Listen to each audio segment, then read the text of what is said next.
CH340 Aarav के 8 pack abs. Aarav का Fury fist 9 holes वाला एरिया तान्या के मुकाबले छोटा तो था, लेकिन उसकी ताकत उससे कहीं ज्यादा थी। हाई टेम्परेचर फ्लेम्स बैरियर तक पहुंच गए और दर्शकों ने साफ साफ आग की गर्मी और आरव की शक्ति का अनुभव किया, जो ड्यूलिंग ग्राउंड में फैल रही थी। तान्या, जो फ्यूरी फिस्ट 9 हॉल्स के बीच खड़ी थी, बिल्कुल भी नहीं हिचकिचाई। एक हल्का आर्मर तेजी से उसके चारों ओर लिपट गया। ये आर्मर नीले रंग का था और इसकी सतह मुलायम और चिकनी थी। ये किसी डिमन बीस्ट की चमड़ी या हड्डियों से नहीं, बल्कि किसी पौधे से बना हुआ लग रहा था। शायद इसलिए कि तान्या खुद एक फायर मैजिशियन थी, ये आर्मर आग से बचाव करने वाला नहीं था। असल में, ये आरव के स्पेल के सामने कोई सुरक्षा नहीं दे रहा था, जिसकी ताकत अब रोज फ्लेम की वजह से 250% बढ़ गई थी। तान्या को मजबूर होकर पीछे हटना पड़ा, और उसे आग की रेंज से बाहर निकलने के लिए बाउंड्री के किनारे तक जाना पड़ा। आरव तान्या की फाइटिंग स्किल से अच्छी तरह वाकिफ था। अब जब उसने अपना पलटवार शुरू किया, तो उसका इरादा तान्या को फिर से सोल इम्पैक्ट कास्ट करने का मौका देने का नहीं था। जब आरव का फ्यूरी फिस्ट 9 हॉल्स अभी भी इफेक्ट में था और उसका फोकस नेकलेस काम कर रहा था, तो उसने एक और स्टार पैटर्न बनाना शुरू किया। डार्क पर्पल लाइटनिंग के आर्कस आरव के शरीर के चारों ओर चमक रही थी, और तेजी से एक भयंकर स्टार पैटर्न में बदल गई। Indravajra, Thunderbolt, wild strikes. Lightning का स्टार पैटर्न अभी भी आरव के पैरों के नीचे था, लेकिन जंगली लाइटनिंग की एनर्जी पहले ही तान्या के ऊपर जमा हो चुकी थी। एक विशाल तूफानी बादल तान्या के ऊपर तैर रहा था, जिसमें बिजली के सांप जैसी चमक थी। जैसे ही आरव ने उंगली से इशारा किया, काली बिजली की एक तेज किरण तान्या पर गिरी। पूरी जगह इंद्रवज्र के स्पेस वाइब्रेटिंग इफेक्ट से जोर से हिलने लगी, और ज्यादा बिजली की चमक जमीन पर गिरी, तान्या के आर्मर और उसके आसपास की जमीन को इफेक्ट करती हुई।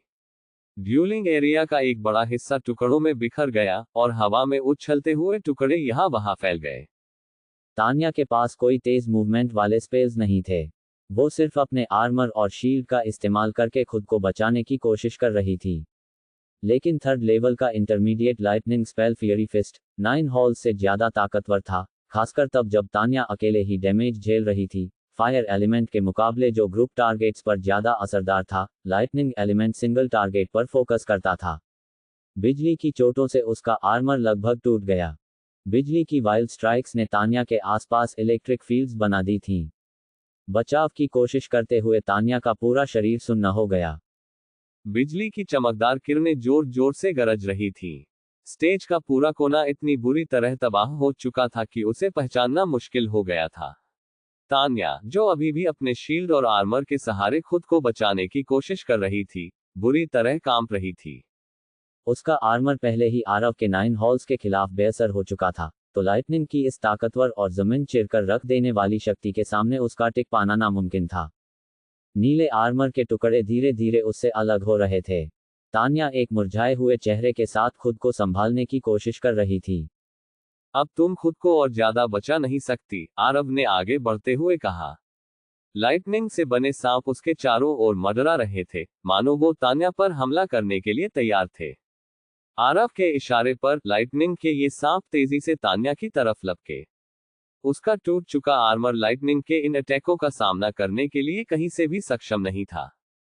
तुम चोट झेलने के लिए तैयार थे, फिर भी तुमने पहले अपना फोकस नेकलेस इस्तेमाल नहीं किया, बस सही मौके का इंतजार किया ताकि पलटवार कर सको, तान्या ने भारी सांस लेते हुए कहा। ये तो सच में एक रिस्की और खतरनाक काम था। यही तान्या का आरव के बारे में आकलन था। लाइटनिंग और फायर एलिमेंट के साथ, आरव एक घातक मशीन में बदल चुका था।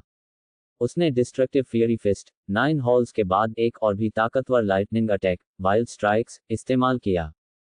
बिजली आग से भी ज्यादा निर्दयी थी।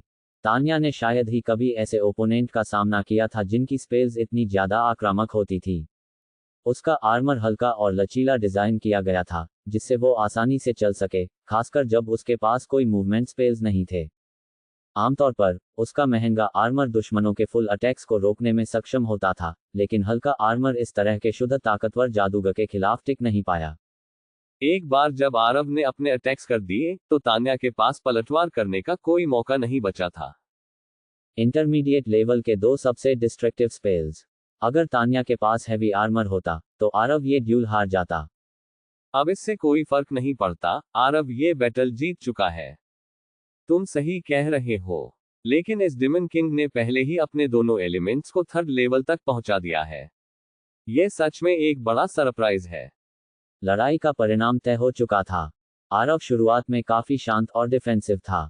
या तो उसके स्पेल्स तान्या के सोल इम्पैक्ट से रुक जाते थे, या वो तान्या की आग से झुलस जाता था। अनलखिली तान्या का दूसरा एलिमेंट साइकिक होने की वजह से उसके हमले बहुत साधारण थे। आरव, जिसके पास फायर से हाई रेजिस्टेंस थी, उसे थोड़े समय में हराना आसान नहीं था। सबसे अहम बात यह थी कि आरव, जो दिखावा कर रहा था कि उसके पास पलटवार करने का कोई मौका नहीं है, अचानक फोकस मैजिक टूल को एक्टिवेट करके अपने लाइटनिंग और फायर दोनों का इस्तेमाल करते हुए डिस्ट्रक्टिव हमला करने लगा, जिससे तान्या की डिफेंस टूट गई। तान्या को लगा था कि उसने लड़ाई जीत ली है, लेकिन अंत में वो आरव के अचानक हमले से हार गई। आरव के पास सिर्फ एक मौका था पलटवार करने का, लेकिन उसे बस एक ही मौके की जरूरत थी। आरव ये बैटल जीत गया है। हीराचंद ने ड्यूल के रिजल्ट्स अनाउंस किए और भीड़ हैरान रह गई। जो सबसे ज्यादा खुशी मना रहे थे, वो सभी नए स्टूडेंट्स थे। जो नए स्टूडेंट्स में सबसे अच्छा परफॉर्मेंस दे पाती थी, उनमें से एक श्रेया थी, जिसने हाल ही में 50वीं रैंक पार की थी। फिर भी, जैसा कि डिमन किंग आरव से उम्मीद की गई थी, उसने टॉप 10 में शामिल एक एक्सपर्ट को हरा दिया था। हर किसी ने तान्या की ताकत देखी थी, लेकिन सच्चाई तो ये थी कि जो खुद को एक्सपर्ट मानते थे, वो भी तान्या के सामने एक स्पेल कास्ट करने से पहले हार मान लेते थे। यहाँ तक कि फोकस मैजिक टूल के साथ भी, वो इंटरमीडिएट लेवल के दो सबसे शक्तिशाली किलिंग स्पेल्स का कॉम्बिनेशन यूज कर काउंटर अटैक नहीं कर पाते थे। सच्चाई ये थी कि आरव जीतने के बाद काफी राहत महसूस कर रहा था। अगर उसने पिछले महीने अपने लाइटनिंग नेब्युला को थर्ड लेवल तक लेवल अप नहीं किया होता, तो वो जरूर ही टॉप 10 में रैंकर्स के खिलाफ हार जाता। थंडरबोल्ट, यक्ष की शक्ति थंडरबोल्ट, वाइल्ड स्ट्राइक्स जितनी शक्तिशाली नहीं थी।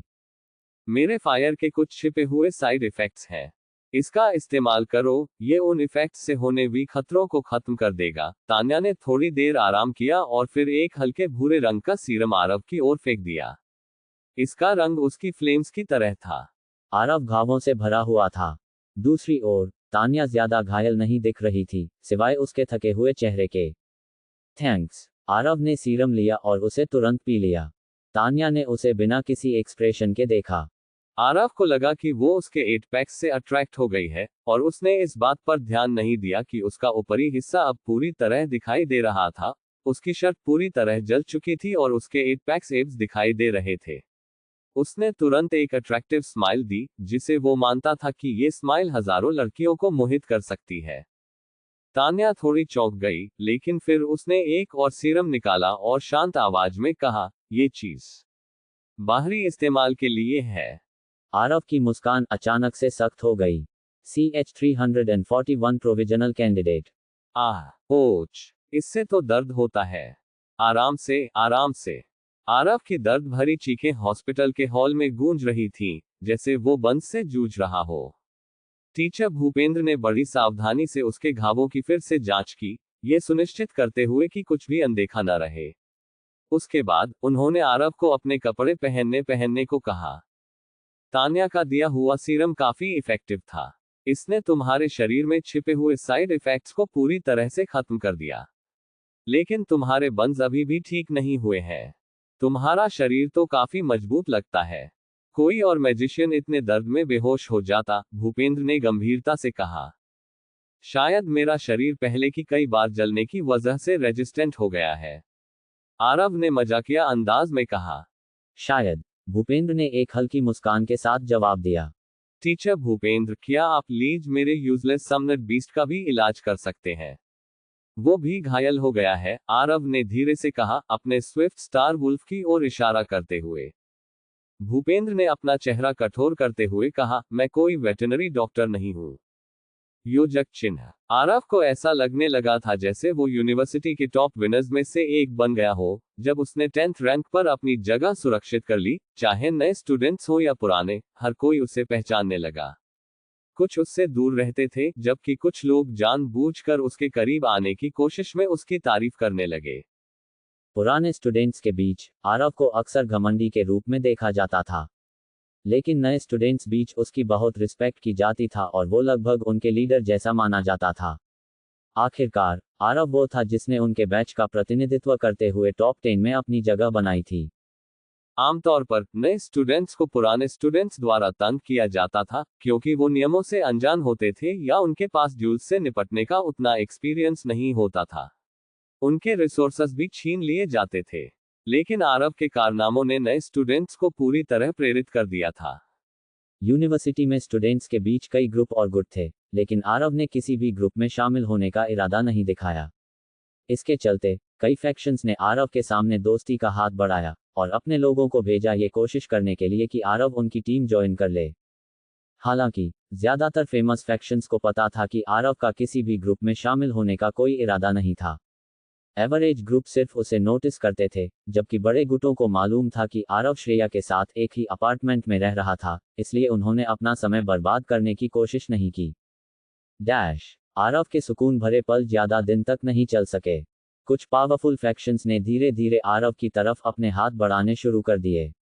हालात तब और सीरियस हो गए जब किसी ने यह खुलासा किया कि आरव को हाई लेवल्स द्वारा इंटरनली वर्ल्ड कॉलेज टूर्नामेंट के लिए एक प्रोविजनल कैंडिडेट के रूप में चुना गया था।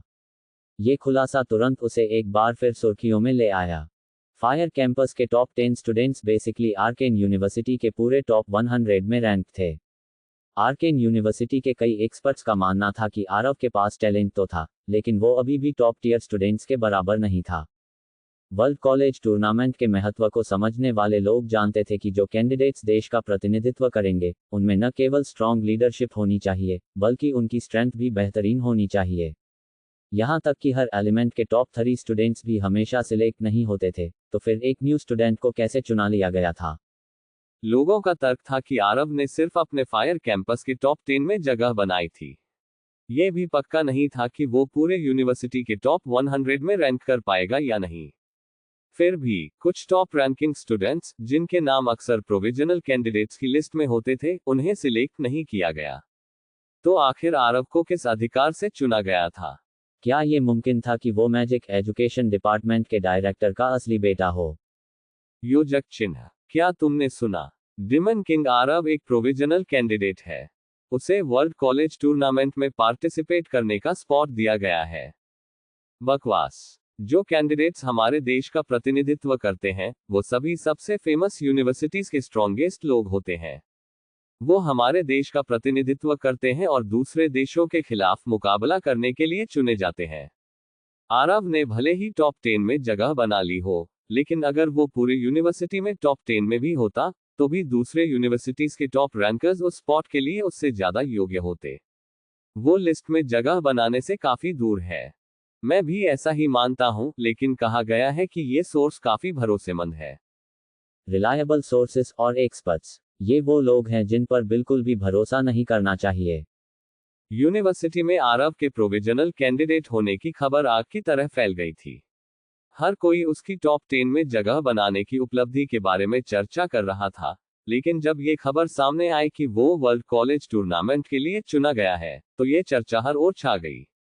शुरुआत में आरव नए स्टूडेंट्स और टीचर्स के बीच काफी रिस्पेक्टेड था, लेकिन जैसे ही ये खबर फैली, हर स्टूडेंट के चेहरे पर जलन और गुस्सा दिखने लगा, जैसे यूनिवर्सिटी में कोई बड़ा संकट आ गया हो।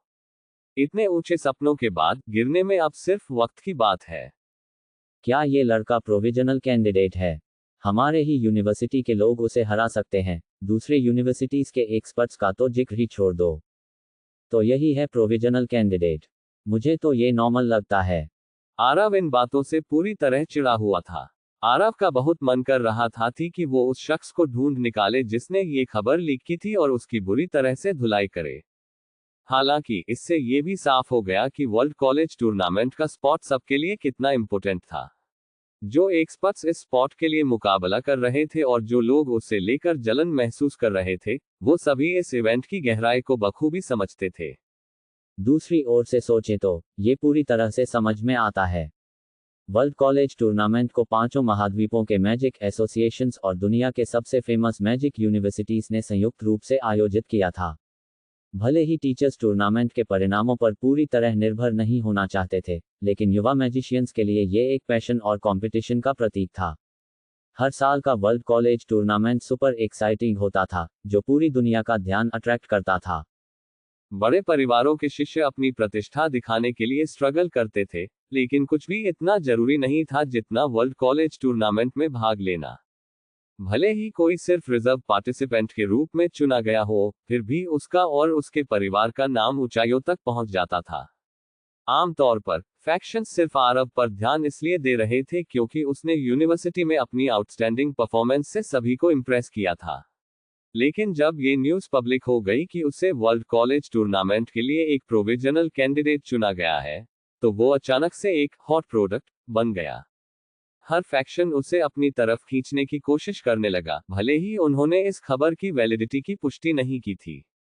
इस बीच यूनिवर्सिटी के अंदर के लोग उसकी सफलता से जल रहे थे, लेकिन यूनिवर्सिटी के बाहर के फैक्शंस उसे अपने ग्रुप में शामिल करने के लिए हर संभव कोशिश कर रहे थे। दूसरी तरफ आरव का इकलौता टारगेट लो प्रोफाइल रहना और हैंडसम आदमी बनने का था। कुछ समय बाद आरव को यह पता चला कि दिग्विजय, जो मैजिक कोर्ट के हेड थे, उन अथॉरिटीज में से एक थे जो कैंडिडेट सिलेक्ट करने के लिए वोट करते थे। मिस मीरा ने पहले ही ये जिक्र कर दिया था कि उनके ग्रैंडफादर दिग्विजय आरव को सिलेक्ट करने के लिए वोट दे रहे थे। संयोग से मैजिक पैलेस के एक सदस्य, जो कैंडिडेट्स के सिलेक्शन में वोट करते थे, रिटायर हो गए थे और उन्होंने अपना वोट मंत्री राजेश को दे दिया था। राजेश के पास खुद एक वोट था, इसलिए अब राजेश के पास कुल 2 वोट्स हो गए थे। राजेश वही मंत्री थे जिनके साथ आरव का कई बार टकराव हुआ था, खासकर तब जब उन्होंने विराट काले सांप को मारने की कोशिश की थी। अब जो कोई भी स्टूडेंट 4 वोट से सिलेक्ट होता था, उसका सिलेक्शन लगभग पक्का माना जाता था। दिग्विजय ने पहले ही आरव के लिए एक वोट दिया था और मंत्री राजेश, जो अपनी पुरानी गलतियों को सुधारने की कोशिश कर रहे थे, उन्होंने अपने 2 वोट्स भी आरव को दे दिए। इस तरह आरव को 3 वोट्स मिल गए और वो एक प्रोविजनल कैंडिडेट बन गया। जैसे जैसे वर्ल्ड कॉलेज टूर्नामेंट के लिए सिलेक्शन करीब आ रहा था और सभी फेमस यूनिवर्सिटीज के टॉप स्टूडेंट्स उस स्पॉट के लिए जमकर कंपटीशन कर रहे थे, कोई भी अंदाजा लगा सकता है कि जब उन्हें पता चला कि किसी को पहले ही सिलेक्ट किया गया है, तो उनका क्या रिएक्शन रहा होगा। उदाहरण के तौर पर दिलीप, जो फायर यूनिवर्सिटी में फर्स्ट रैंक पर था, अभी भी सिर्फ नॉमिनेशन को पाने की कोशिश कर रहा था। CH 342 and 8 Beasts। आरव एक ग्रास रूट्स मैजिशियन होने के नाते अपने मेहनत और स्किल्स के दम पर सभी से इतनी दूर आ पाया था। उसने कभी किसी फैक्शन को ज्वाइन नहीं किया था, और यही वजह थी कि जब डीन सूर्यकांत ने उसे वर्ल्ड कॉलेज टूर्नामेंट में प्रोविजनल कैंडिडेट के रूप में चुने जाने की बात बताई, तो उसने कुछ खास रिएक्शन नहीं दिया। उसे इसका महत्व तब समझ में आया जब सिलेक्शन प्रोसेस शुरू हुई और उसने देखा कि ये मौका कितना अनमोल था। यह उसके लिए एक सुनहरा अवसर था, लेकिन फिर भी वो नॉर्मल बना रहा। रैंकिंग में लगातार ऊपर चढ़ते हुए आरव अचानक से सबकी नजरों में आ गया। उसके ऊपर लोगों का ध्यान ज्यादा होने लगा, लेकिन उसने इसे चिंता के रूप में नहीं लिया, बल्कि इस सेलिब्रिटी वाली फीलिंग को एंजॉय कर रहा था। आसपास के शोर शराबे और बातों के बावजूद उसने अपनी कल्टीवेशन पर ध्यान देना जारी रखा। तान्या, जो कि रैंकिंग में 10वें रैंक पर थी, उसे हराकर आरव को हर महीने 7 दिन तक ट्रेजर टॉवर में कल्टीवेट करने का मौका मिला। उसका समनिंग एलिमेंट अभी सिर्फ पहले लेवल पर था और उसे जल्द ही इसे दूसरे लेवल तक इंप्रूव करना था, ताकि वो अपनी छोटी फ्लेम बेल को सारी एनर्जी दे सके। आरव के लिए सबसे बड़ी बात यह थी कि जब उसकी छोटी फ्लेम बेली बड़ी हो जाएगी, तो वो उन लोगों की परवाह नहीं करेगा जो उस पर हंसते या ईर्ष्या करते हैं। उसकी छोटी फ्लेम बेले उन लोगों को सबक सिखाने के लिए काफी होगी जो उसकी स्किल्स पर शक करते हैं।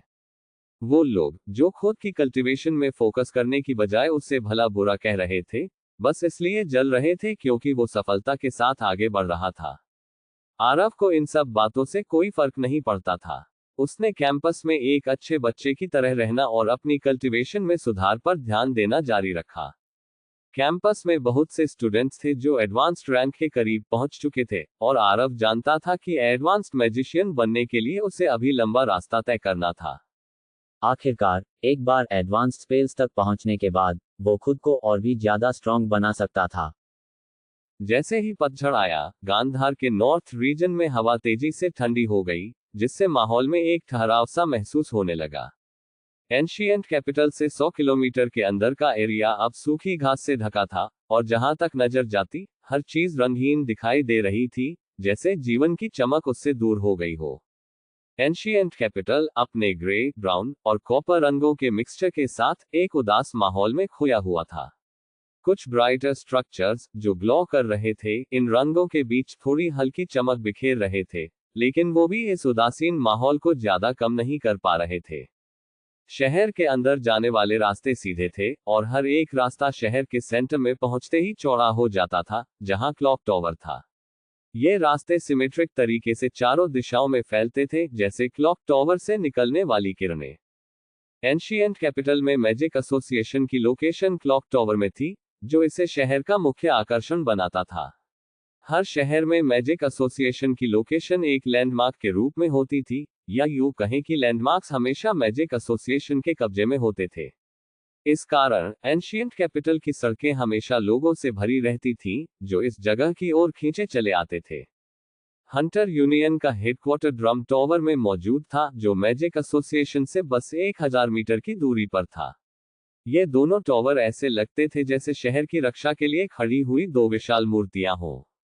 शहर के बाहर मिलिट्री का एक बड़ा कैंप था, क्योंकि एंशिएंट कैपिटल के आसपास कई खतरे थे। वर्ल्ड फेमस अनडेड माउंट्स और किन्वेदी माउंटेन, जो पीढ़ियों से डिमोन बीस्ट्स का घर रहे थे, उन्होंने पूरे शहर को हमेशा अलर्ट पर रखा था।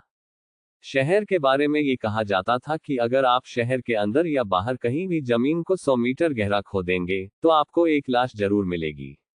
ये लाशें कोई साधारण लाशें नहीं थीं, बल्कि प्राचीन युद्धों में मारे गए उन योद्धाओं के अवशेष थे, जो अब बस इतिहास का हिस्सा बनकर रह गए थे। समस्या तब शुरू होती थी जब ये अवशेष अपने अतीत को भूलकर अनडेड के रूप में उठ खड़े होते थे। अनडेड को अपने अतीत की कोई याद नहीं रहती, ना उनके पास इनकी पिछली जिंदगी की कोई यादें होता है, सिर्फ एक जंगली क्रूरता और मारने की प्राकृतिक प्रवृत्ति होती है। जैसे ही कोई जीवित प्राणी उनकी तय सीमा के अंदर आता, तो वो बिना सोचे समझे उस पर टूट पड़ते थे। इसलिए हंटर यूनियन, मैजिक एसोसिएशन और मिलिट्री को एक शाश्वत जिम्मेदारी सौंपी गई थी, अनडेड की ट्रांसग्रेशंस, यानी वहां मौजूद सभी अनडेड को खत्म करने की। लकी ने जादू नगरी बहुत जल्दी छोड़ दी थी और जैसे ही वो आर्मी के हेडक्वार्टर पहुंचा, उसे तुरंत एक मिशन पर भेज दिया गया। लकी को इससे पहले मध्य क्षेत्र में ट्रेनिंग के लिए भेजा गया, जहां उसका काम सर्विलांस करना और अनुभवी सैनिकों से सीखना था। साथ ही वो अपनी कल्टीवेशन में सुधार पर भी फोकस कर रहा था। हालांकि उसने पहले भी आर्मी के कुछ मिशंस पूरे किए थे, लेकिन वो ज्यादा मुश्किल नहीं थे। जैसे ही लकी ने वहां कदम रखा, उसे तुरंत ऑर्डर्स मिल गए। ये एक रेस्क्यू ऑपरेशन था, जिसका उद्देश्य कांची में फंसे एक स्काउटिंग स्क्वाड को बचाना था। स्काउटिंग स्क्वाड लगभग आधे महीने पहले कांची के इलाके में भेजा गया था, ताकि हाल ही में बढ़ी हुई अनडेड एक्टिविटी की जांच की जा सके। उनका काम था अनडेड की बढ़ती संख्या का आकलन करना और पास के गांव को खाली करवाना, ताकि किसी भी संभावित खतरे से उन्हें बचाया जा सके। इस इलाके में रहने वाले लोग अनडेड के साथ उसी जमीन पर रहते थे। वो मैजिशियन नहीं थे, पर उनके पास अनडेड के संपर्क से बचने के पारंपरिक तरीके थे। कुछ निडर जनजातियां तो अनडेड पर ही निर्भर होकर अपने गांव का संचालन करती थीं। ऐसे ट्राइब्स का आज के युग में मिलना रेयर नहीं था। वो लोग सदियों से, लगभग 1000 साल से अनडेड के बीच ही रहते आ रहे थे। उनके लिए अनडेड साधारण बीस्ट से ज्यादा कुछ नहीं थे। सही तकनीकों के साथ वो खुद लोग को सुरक्षित रखते थे, चाहे अनडेड कितने भी हिंसक क्यों न हो जाएं। हालांकि हाल के दिनों में ड्रिफ्टिंग सैंड रिवर की अजीब हरकतों ने जमीन के नीचे सो रहे अजीब क्रीचर्स को सक्रिय कर दिया था। पिछले महीने के दौरान इन क्रीचर्स ने बहुत खतरनाक रूप धारण कर लिया था। उनके ज्यादा सक्रिय होने का मतलब था ज्यादा मौतें। इस घटना ने लैंड ऑफ द अनडेड के संतुलन को बिगाड़ दिया था। कुछ गांव जो पहले अनडेड के बीच अपने पारंपरिक तरीकों से रह रहे थे, पूरी तरह से तबाह हो गए थे। सिर्फ इस दौरान ही 4 गांवों का अस्तित्व खत्म हो चुका था। मैजिक एसोसिएशन और हंटर यूनियन ने हालात की गंभीरता को देखते हुए तुरंत कार्रवाई की। उन्होंने एक्सपर्ट्स को भेजा ताकि हालात का पता लगाया जा सके और अगर ये ज्यादा खतरनाक हो, तो तुरंत गांवों को खाली करवाया जाए। स्काउटिंग स्क्वाड ने कांची के आसपास एक अजीब माहौल महसूस किया था। हालांकि उन्हें सिर्फ गांवों को खाली करवाने और हालात का आकलन करने भेजा गया था, लेकिन अचानक वो पूरी तरह से गायब हो गए। 2 महीने से उनसे कोई संपर्क नहीं हुआ था। अब लकी और उसकी टीम का काम न सिर्फ उन्हें बचाना था, बल्कि स्काउटिंग स्क्वाड की मौत के कारणों का पता लगाना और उनकी लाशों को वापस लाना भी था, ताकि पूरे हालात की रिपोर्ट मैजिक एसोसिएशन और हंटर यूनियन को दी जा सके। हमारे सुपीरियर्स क्या सोच रहे हैं, हमें ऐसे ऑपरेशन पर भेजकर एक स्काउटिंग स्क्वाड ढूंढने के लिए जो 2 महीने से मिसिंग है। पहले क्या कर रहे थे वो? टीम के स्काउट श्रवण ने शिकायत की। लकी की टीम में 9 लोग थे। एक यूजुअल टीम स्ट्रक्चर के बजाय ये एक सीक्रेट कोप्स टीम की तरह थी। टीम को आउटस्टैंडिंग सोल्जर से बनाया गया था जो मुश्किल मिशंस को संभालने में एक्सपर्ट थे, जैसे स्पेशल फोर्सेस। टीम में हर कोई एक कमांडर बनने के काबिल था। टीम के 2 स्काउट्स थे जो रास्ते का पता लगाने, डिमोन बीस्ट्स को दूर करने और बाकियों को रास्ता दिखाने के लिए थे। लकी उनमें से एक था और श्रवण दूसरा। श्रवण और लकी टीम के बाकी हिस्से से आगे थे। श्रवण शिकायतों से भरा था। जब से टीम रवाना हुई थी, तब से उसने नॉन स्टॉप लकी को शिकायत करते हुए सुना था। करण तो जरूर ही अपने हेवनली ईगल पर मजा कर रहा होगा, उसे तो बात भी नहीं करनी पड़ती, श्रवण ने कहा, अपना सिर उठाकर स्नोवी व्हाइट हेवनली ईगल को देखते हुए जो उनके ऊपर उड़ रहा था। करण टीम का कैप्टन और कमांडर था, जो एक हेवनली ईगल बैटलमैच भी था। बाकी लोगों को चलना पड़ता था, जबकि वो हेवनली ईगल पर सवार हो सकता था। चुप रहो, या फिर सुपीरियर को बोलो कि तुम मिशन क्विट करना चाहते हो और फिर सजा भुगतने के लिए तैयार रहो। नहीं तो बस मिशन पूरा करने पर फोकस करो, अपनी बक बक से मेरे कान मत पकाओ। लकी श्रवण से ज्यादा पॉजिटिव था, लेकिन वो भी उसकी बातों से पक गया था। मुझे तो बस शिकायत करनी है। अगर मैं एक दिन भी शिकायत नहीं करता, तो मुझे बहुत अनकंफर्टेबल फील होता है। श्रवण ने फिर अपनी बक बक शुरू कर दी।